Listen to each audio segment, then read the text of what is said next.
حضرت علی نے فرمایا تھا حضرت فاطمہ کو دفن کرنے کے بعد لكل اجتماع من خلیلین فرقۃ وكل الذی قبل الممات قلیل. آج فاطمہ کو دفن کرنے کے بعد مجھ پر یہ بات کھل گئی ہے، کوئی کسی کا ساتھ نہیں دے سکتا، کوئی سدا سلامت نہیں رہ سکتے. ایسی حسین جوڑی بھی آج بکھر گئی. ایسا حسین جوڑا کوئی دنیا میں کہاں سے لائے گا؟ ایسا جمال کوئی کہاں سے لائے گا؟ ایسی جوڑی کوئی کہاں سے لائے گا؟ علی و فاطمہ کی جوڑی کوئی دکھائے تو صحیح، کوئی نبیوں کے بعد کوئی ایسی جوڑی بنی ہو. لیکن آج یہ جوڑی ٹوٹ گئی.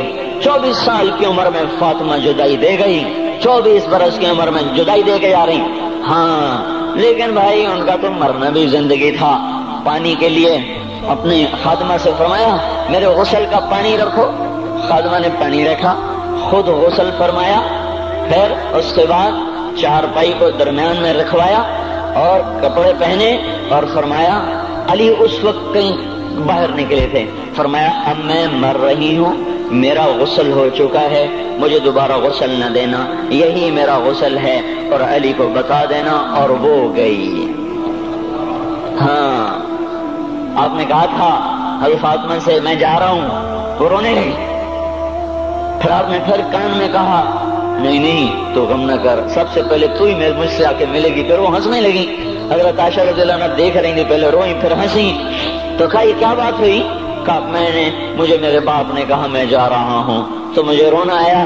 تو پھر انہوں نے فرمایا تو غم نہ کر، سب سے پہلے تو ہی مجھ سے آ کے ملے گی. تو پھر میں خوش ہو گئی. باپ کے جانے کے صرف 6 مہینے کے بعد ابا سے ملاقات ہو گئی. تو حضرت علی فرما رہے ہیں آج دیکھو دیکھو ان افتقادی فاطمہ بعد احمد دلیل علی اللہ یدوم خلیل. آؤ آؤ دیکھو دیکھو میں نے انہی ہاتھوں سے محمد مصطفیٰ کو قبر میں اتارا تھا، آج انہی ہاتھوں سے میں نے فاطمہ کو اتار دیا. آج مجھ سے کہ دنیا کا دھوکہ کھل گیا ہے، مجھے پتہ چل گیا ہے کہ یہاں کوئی دوستی سلامت نہیں رہ سکتی، کوئی گھر آباد نہیں رہ سکتا. کل بیت وان طالت سلامتها یوم ستدرکها النکباء والحباب. او میرے بھائیو کوئی گھر کتنا آباد رہے سلامت رہے، ایک دن آتا ہے کہ مکڑی کے جالوں کے سوا وہاں کچھ نہیں ہوتا، ہواؤں کی سنسناہٹ کے سوا وہاں کچھ نہیں ہوتا. اللہ کا واسطہ دیتا ہوں فیصلہ آباد سے دھوکہ نہ کھاؤ، اس کے بازاروں سے دھوکہ نہ کھاؤ، ہوش میں آؤ ہم غلط جا رہے ہیں. اور میرے بھائیو اگر مر کے اللہ کے پاس جانا ہے تو اس زندگی سے واپس آؤ، واپس آؤ. میں اللہ کا اس کے رسول کا واسطہ دیتا ہوں. اگر مر کے کہیں اور چلے جانا ہے، اگر مر کے اللہ کے پاس نہیں جانا یا اللہ کے رسول کا سامنا نہیں ہے، جو مرضی کرو. پھر ہم بھی چھوڑیں، اب ہمیں بھی کچھ سمجھاؤ. ہم کیوں بول بول کے گلے کی ایک ایک رگ میں درد اتار بیٹھے؟ گھر چھوڑ چھوڑ چھوڑ چھوڑ سارا وجود ہڈیوں میں درد اتر گیا ہے. تو کچھ ہمیں بھی راستہ بتاؤ کہ یہ راستہ ہے، اس پہ موج میلہ بھی ہوگا، اللہ بھی نہیں ملے گا. آؤ ہم سب پھر ہم بھی مل کر تمہارا ساتھ دیں. ہم کیوں ایسے کھاری اٹھائے ہوئے در کی ٹھوکریں کھاتے پھر رہے ہیں؟ میرے بھائیو اور اگر ایسا کوئی راستہ نہیں ہے، اور میں بتا رہا ہوں کوئی نہیں ہے، کوئی نہیں ہے، کوئی نہیں ہے. میرے پاس کوئی مضمون نہیں بیان کرنے کو. میں یہ نوجوانوں کو دیکھتا ہوں میرے بند ٹوٹ جاتے ہیں، میں دیوانہ ہو جاتا ہوں کہ میں ان کے کیسے دلوں میں اتر کر ان کے دلوں کی لگاموں کو اللہ کی طرف پھیر دوں اور اس کے رسول کی طرف پھیر دوں. یہ جب گانے بجانے میں ڈوبتے ہیں، جب یہ رقص گاہوں کو چلتے ہیں، جب یہ تاجر غلط تولتے ہیں، اور جب یہ بینک سے قرضے لے کر لمبے لمبے نظام بناتے ہیں، پرائز بانڈ خرید کر دعائیں مانگتے ہیں اللہ میرا بانڈ نکل آئے. او میرا بھائی تجھے کیا ہو گیا؟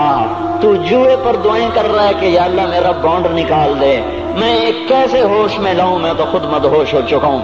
میں تو صدمے جیسے آدمی کو پاگل کر دیتے ہیں، دیوانہ کر دیتے ہیں. وہ دیوانگی کی کیفیت ہے کہ کوئی سنتا ہی نہیں، کوئی مانتا ہی نہیں. 4 دن کے تھوڑی دیر کے لیے ہائے ہائے کرتے ہیں، پھر وہی ڈگر، وہی راہیں، وہی غفلت، وہی صبحیں، وہی شامیں. کہاں سے کوئی آئے گا؟ کون سی آواز آئے گی؟ کوئی قیامت کے کڑکا کو سننا چاہتے ہو؟ کیا آسمان کے دھماکے سن کے توبہ کرنا چاہتے ہو؟